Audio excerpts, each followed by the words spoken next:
সেজদা দিলি না? কেন সেজদা দিলি না? এই যুবকরা, আজকে সারাদিনে এক ওয়াক্ত নামাজের সেজদা ফজর থেকে এশা যার কপালে নাই, আরে তুই মানুষের বাচ্চা কেমনে বেটা? তুই মানুষের বাচ্চা কেমনে বেটা? তুই মুসলমানের বাচ্চা হইলি কেমনে বেটা? জীবন মানে কি কুত্তার মতো জিন্দিগি? জিন্দিগি কি জানোয়ারের জিন্দিগি? একবার পেশাব করে পানি নাও না, তুমি রাস্তার কুত্তা দেখো না? কুত্তাও তো মুত্তা পানি লয় না। আস্তাগফিরুল্লাহ, আস্তাগফিরুল্লাহ। একদিনও ফজরের নামাজ পড়তে মন চায় না, এইভাবেই বেনামাজি জিন্দিগি। জন্তু জানোয়ারের মতো ঘুম থেকে 7টা 8টা 9টা বাজে উঠতেছ। আস্তাগফিরুল্লাহ, তুমি রাস্তার জানোয়ার দেখো না বন্ধু? জিন্দিগি মানে কি? জিন্দিগি মানে নারী, জিন্দিগি মানে ভাত তরকারি, জিন্দিগি মানে ঘুম, জিন্দিগি মানে পেশাব পায়খানা, জীবন মানে যৌন চাহিদা পূরণ। এটা তো জানোয়ারেরও আছে। কুকুরও তো খায়, কুকুরও তো ঘুমায়, কুকুরও তো পেশাব পায়খানা করে, কুকুরেরও তো যৌন চাহিদা পূরণ করে। নাহলে কুত্তার সাও হয় কেন? কথা বলে না? যৌন চাহিদা পূরণ করে কি না? নাহলে বাচ্চা কাচ্চা হয় কেমন এগুলো? তো আমার জিন্দিগি যদি এরই নাম হয় জীবন, তাহলে আমি মানুষ হব কেন? আমার আলাদা বিশেষত্ব কি?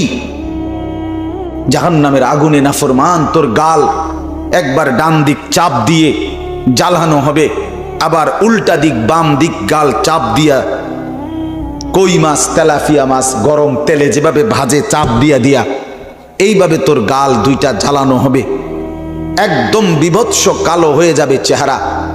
আর জাহান্নামী বলবে বারবার, আল্লাহ আমাকে একটু বাঁচান, একটু বাঁচান, আমাকে একটু দুনিয়া ফেরত যেতে দেন। তখন আল্লাহ বলবে, আলাম তাকুন আয়াতি তুতলা আলাইকুম ফাকুনতুম বিহা তুকাদ্দিবুন। আমার বান্দা বলো তো, আমার কোরআন, আমার আয়াত, আমার কথাগুলো কি তোমার কাছে বারবার বলা হয়নি? আমনের লগের 500 জন বিড়ি খায়, আমনে মাইজগান্দি আব্দুল কাদের জিলানি আমরা বুঝি না? হ্যাঁ, আমরা সিরিয়া খাই, আমনে আলাপ করে। আমনের লগের বিড়ি খাই না গো, লগে বইয়েন গাইলে কথায় কথায় এরকম অসিব্বর লগে আমনে বৈশা রয়েছেন, গপ মারেন। আপনি যদি মাঝখান দিয়ে কনাস, যদিও তারা খারাপ, আমি একমাত্র জোনায়েদ বাগদাদি, আয় জোনায়েদ বাগদাদি এরুম ছিল, আমরা শুনছি না, ঠিক কিনা বলেন?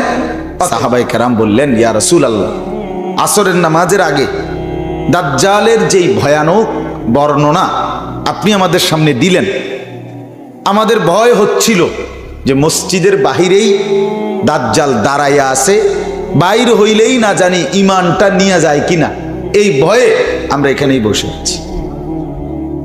এই সাহাবায়ে কেরামের কলিজায় নবীজির কথা কি পরিমাণ আসর করত। সারাদিনে এক ওয়াক্ত নামাজ পড়ে নাই, এত বড় জানোয়ার কি লেগে ফেলমু আমি? মানে কি কারণটা কি? হ্যাঁ, আল্লাহকে কোন সেজদা দিবে না, এত বড় অসভ্য, এত বড় জানোয়ার হাইওয়ান, তারে আমি মুসলমান বাপ হইয়া পালবো কেন? কি লেগে? ঘটনাটা কি? কোরআনুল কারীমের মধ্যে আছে, আল্লাহ তাআলা ইরশাদ করেছেন, ইয়াইযুকুম লাআল্লাকুম তাযাক্কারুন। আল্লাহ তাআলা বলেন, আমি তোমাদেরকে ওয়াজ করছি কেন? যেন তোমরা উপদেশ গ্রহণ করতে পারো। তাহলে এই আয়াত দ্বারা স্পষ্ট বোঝা যায় ওয়াজের উদ্দেশ্য কি। আল্লাহ তাআলা নিজেই বলেছেন, উদ্দেশ্য যেন তোমরা উপদেশ গ্রহণ করতে পারো। তাহলে বোঝা গেল নসিহত, উপদেশ, নিজের জিন্দেগির পরিবর্তন, নিজের ভেতরে অন্তরাত্মা, বিবেক, অনুভূতি জাগ্রত করা, নিজের জীবন যেভাবে আছি, যেভাবে চলতেছি, সেটাকে পরিবর্তন করে আল্লাহমুখী, আখিরাতমুখী করা, পরকালমুখী করা, এটাই মূল উদ্দেশ্য।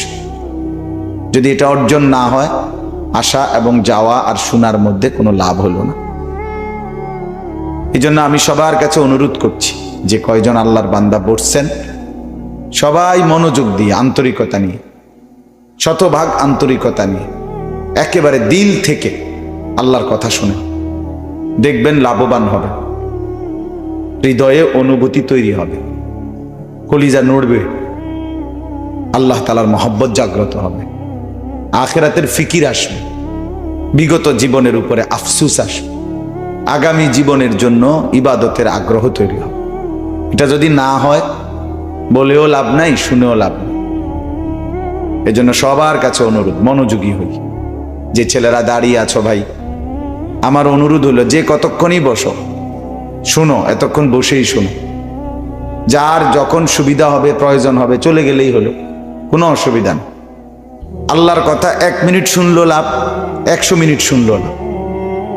আল্লাহর নাম একবার নিলেও লাভ, 1 কোটিবার নিলেও লাভ। লাভ আছে কিনা বলে?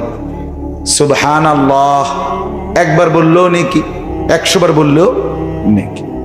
তার মানে আল্লাহর কথা, কোরআনের কথা বললেই লাভ, শুনলেই লাভ, উচ্চারণ করলেই লাভ।